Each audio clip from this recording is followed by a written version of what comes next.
Tottenham are a complete, utter disgrace. We thought things were going to change after this Atletico match. The parade before the game, absolutely wonderful. But what we have just served up there was lifeless, dull, and quite frankly, disgusting. So many things were terrible, and not only that, we needed these points today. And the fact that the players did not turn up is extremely worrying, especially after the last few games we've had, where things have been seeming to go well. So first of all, let's look at the tactical side of things.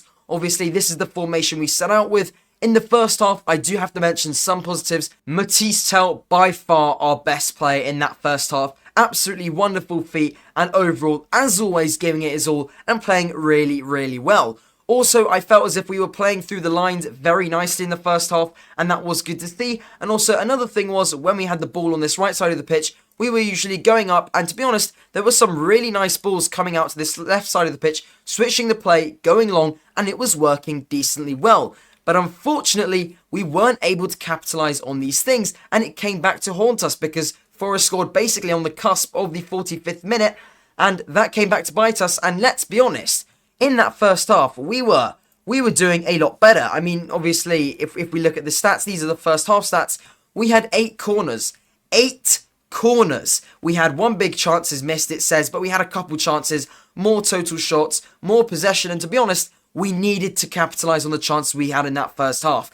Because as soon as that first half finished, everything just seemed to change. We started playing horrifically, literally horrifically. Our momentum died and everything started going wrong. A few things I do want to mention are that Solanke I felt in the first half, not good enough at all. He needed to come off the pitch. Igor Tudor took off our 2 quickest players, Van Ven and Jed Spence. Forest then go to score 2 goals. Also, Jed Spence was the guy who lost his man when Forest ended up scoring off that corner in the first half.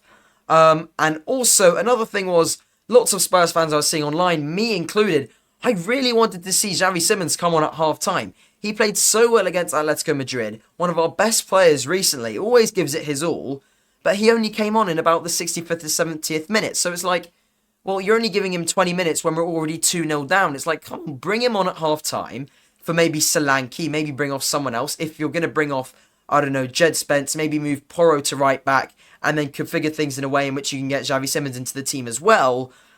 But, I mean, what are we doing here? Serving up a disgraceful performance, losing 3-0. 3-0 to Nottingham Forest. I mean, absolutely horrific. Pap Sarr seemed to lose his head in that second half.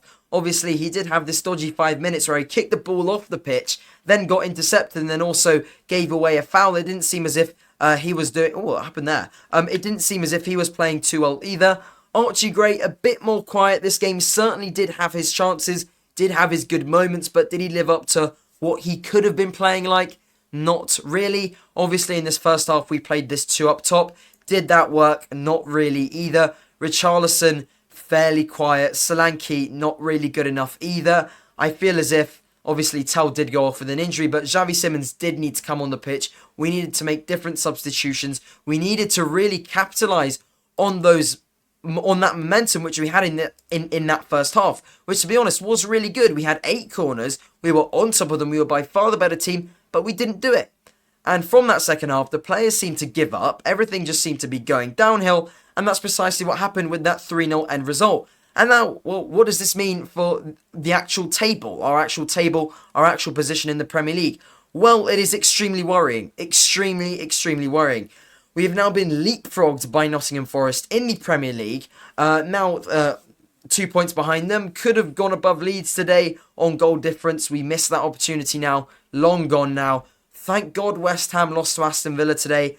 Because otherwise we would have been either equal on points with the relegation zone, or had West Ham won, we would be in the relegation zone. So, I mean, everything which I've been saying in the past 5 days seems to have just completely turned on its head. The players giving fight. Yes, they were giving some sort of fight in the first half. We were playing well, but, I mean, well to a certain extent. Not like we were against Atletico Madrid. In the second half, we did not show the same fight that we had to come back to draw that game against Liverpool at Anfield.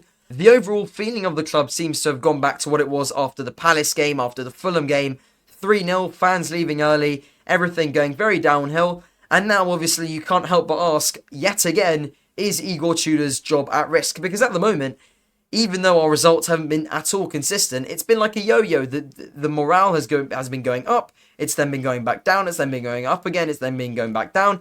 And to be honest, I'm speechless. I don't even know what to say after that horrific performance. I mean, what even was that? I mean, as well, Morgan Gibbs-White, of all people, the guy who we tried to sign, scores against us. It's just like Eze as well. It's just awful. I mean, only, what, 3 of these players seem to be actually playing half decently today? Maybe?